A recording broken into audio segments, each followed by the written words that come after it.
ونصلي على رسوله النبي الأمين المكين الكريم الرؤوف الرحيم وعلى آله الطيبين الطاهرين الصاحب الكرام المتقين والمنتجبين أما بعد فأعوذ بالله من الشيطان الرجيم بسم الله الرحمن الرحيم قل إن كنتم تحبون الله فاتبعوني يحببكم الله صدق اللہ العظیم۔ دوستان عزیز احتشام، بزرگ، نوجوان، بچے، آج ہم تیسرا سالانہ اور سے مبارک سونا پیر میں حاضر و جمع ہیں۔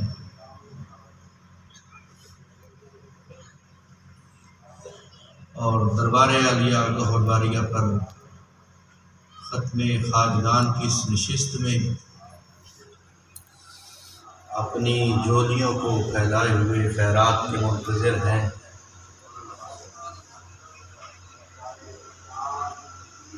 اس خوبصورت پرکیف، پرنور اور روحانی اور وجدانی محفل پر میں آپ کو مبارکباد پیش کرتا ہوں کہ کسی بھی محفل میں اتنی نورانیت آ جائے، اگر اتنی روح کو لذت آنے لگ جائے تو پھر یہ سمجھنا چاہیے کہ یہ محفل پاک قبول ہو چکی ہے۔ حضور کو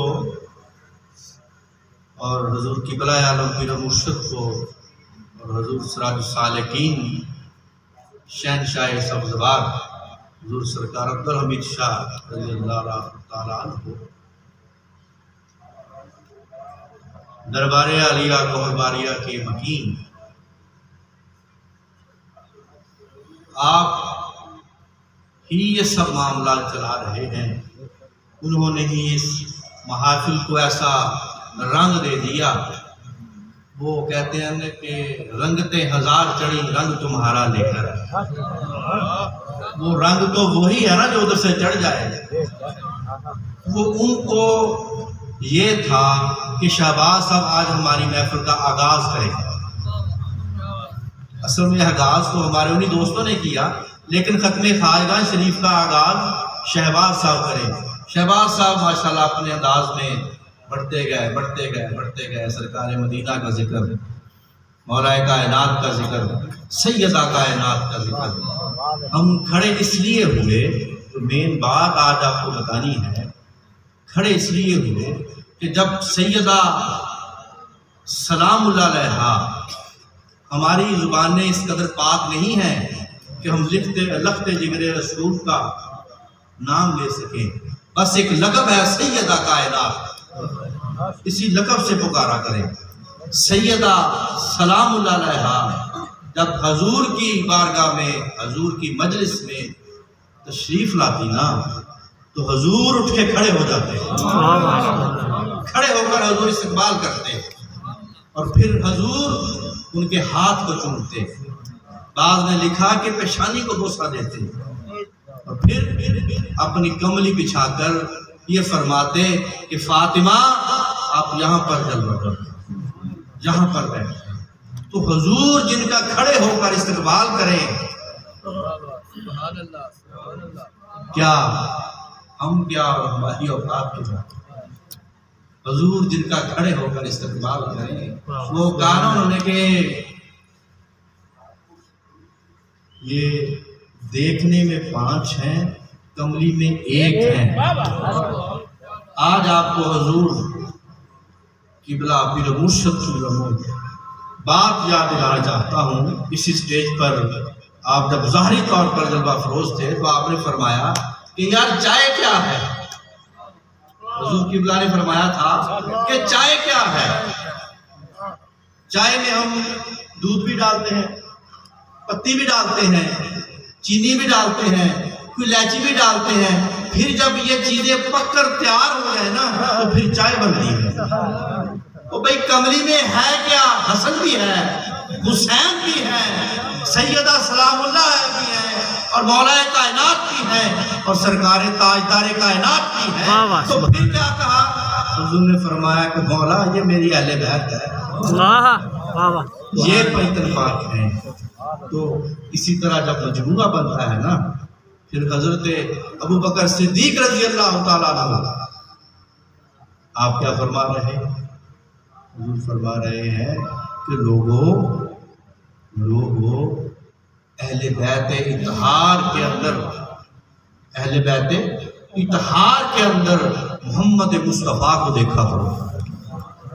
حضور حضرت ابوبکر صدیق رضی اللہ تعالیٰ عنہ فرما رہے ہیں ہم اہل سنت ہیں، اور یہ کہنا کہ ہم حضرت ابوبکر صدیق کے ماننے والے ہیں یہ بہت آسان ہے، یہ کہنا بہت آسان ہے، مگر اصل میں ان کی تعلیمات کو اپنانا ہے، ان کی روش کو اپنانا ہے۔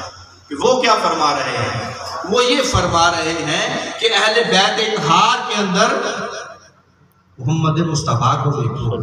کیا فرما رہے ہیں؟ کہ جو حضور نے فرمان ان کو بتا دیے کہ فاطمہ بدعۃ منی، فاطمہ میرے جگر کا ٹکڑا ہے، جو حضور نے فرما دیا کہ الحسین منی وانا من الحسین، کہ حسین مجھ سے ہے اور میں حسین سے ہوں، جو حضور نے فرما دیا کہ من کنت مولا فہذا علی مولا، کہ جس کا میں مولا اس کا علی مولا۔ وہ یہ بیان فرما رہے ہیں حضرت ابوبکر صدیق، جو اہل بیت اطہار کے اندر محمد مصطفیٰ کو دیکھا۔ اہل بیت اطہار سے محبت ایمان کی اصل ہے، ایمان کی اصل ہے، ایمان کی جڑ ہے، ایمان کی روٹ ہے۔ تو یہ جو آپ کی محبتیں اہل بیت اطہار کے ساتھ آج مجھے نظر آ رہی ہیں، اور پھر ہونا کیا ہے، ہوا کیا آج کے دور پرفتن میں کیا ہو رہا ہے؟ وہ حضور علیہ الصلوۃ والسلام آج سے 14 صدیاں پہلے بتا گئے۔ حضور نے کیا کیا؟ آقا دو جہاں سرکار مدینہ مسجد میں تشریف فرما تھے، آپ نے مسجد سے منافقوں کو نکالا، کھڑے ہو جاؤ، تم منافق ہو، تم منافق ہو، نکل جاؤ۔ مسجد سے منافق نکال دیے، ایک ڈیٹ بن کے بیٹھا رہا۔ آگے سے حضرت عمر فاروق آ رہے تھے رضی اللہ تعالیٰ عنہ۔ آپ نے کسی سے پوچھا کیا ہوا؟ کیا جماعت جلدی ہو گئی، نماز ہو گئی؟ یہ لوگ جو واپس آ رہے ہیں مسجد سے؟ تو ایک نے عرض کی کہ حضور آج حضور نے یہ منافق ہیں جو مسجد سے نکالے ہیں، وہ جا رہے ہیں۔ میں اچھا، اور ساتھ ہی یہ بتایا کہ حضور ایک ڈیٹ بن کے وہاں پہ بیٹھا ہے، وہ اٹھ نہیں رہا، اور میں اس کو میں نکالتا ہوں۔ پھر حضرت عمر فاروق نے جا کر اس کو جوتیوں کے ساتھ باہر نکالا۔ تو منافق کو نکال دیا حضور نے مسجد سے، جو بیٹھے رہے وہ کون رہے؟ وہ مومن۔ اب یہاں پر کیا فرق رہا کہ ایمان کا فرق آ گیا۔ جن کو حضور نے نکالا مسجد سے وہ منافق ٹھہر گئے، حضور نے خود فرمایا، ان کو سرٹیفکیٹ دے دیا، اعلان کر دیا کہ تم نکل جاؤ، منافق ہو۔ ان کے دل میں کیا بات؟ جن کو نکالا، حضور کی بلا پیر و مرشد کی میں باتیں آپ کو سنا رہا ہوں، جن کو نکالا ان کے دل میں یہ بات تھی کہ جو باتیں ہمارے دل میں ہیں یہ رسول نہیں جانتا، اس لیے وہ منافق ٹھہرے۔ اور جو بیٹھے رہے مومن، ان کا ایمان یہ تھا کہ جو کچھ تاجدار کائنات جانتے ہیں ہمیں اس کا علم نہیں ہے، حضور سب کچھ جانتے ہیں، آج لے ان کی پناہ، آج مدد مانگ ان سے، کل نہ مانیں گے قیامت میں اگر مان گیا۔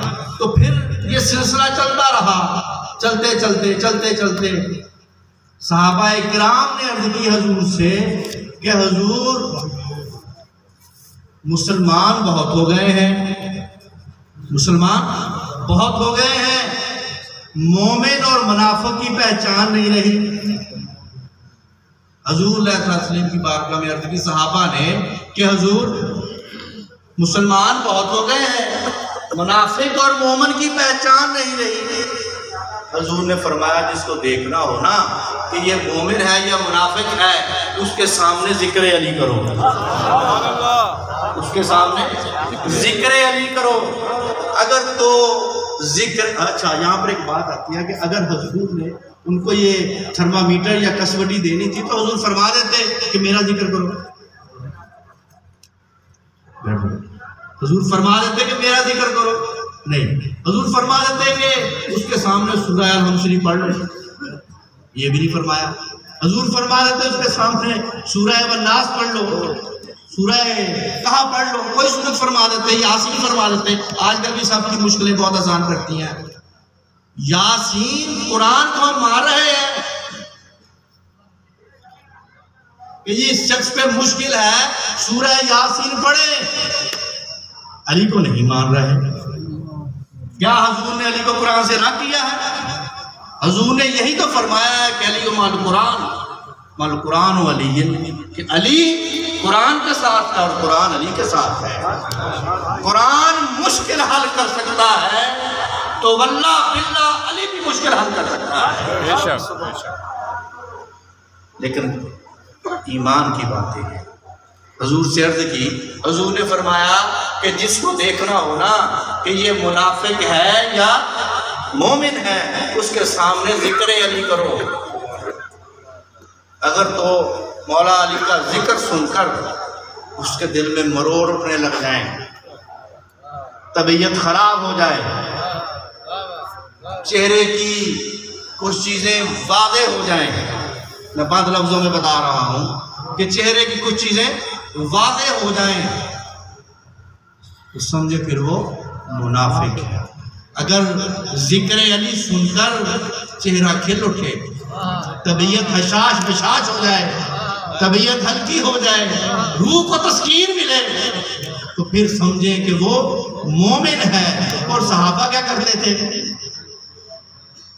جس کو یہ دیکھنا ہوتا نا کہ یہ منافق ہے یا مومن ہے، وہ مولا علی کا ذکر ایسے نہیں کرتے کہ اس کے سامنے بیٹھ کر باتیں کرنے لگتے تھے، آج یار علی نے وہ بندے کو مارا، فلاں جنگ میں مولا کائنات نے بہت سارے لوگوں کو گاجر اور مولی کی طرح واصل جہنم کیا۔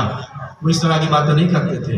انہوں نے جیسے دیکھنا ہوتا تھا نا کہ یہ منافق ہے یا مومن ہے، وہ کیا کرتے تھے؟ اس کے سامنے نعرہ حیدر، یہ وہی نعرہ جو ہم لگا ہما علینا الا البلاغ المبین۔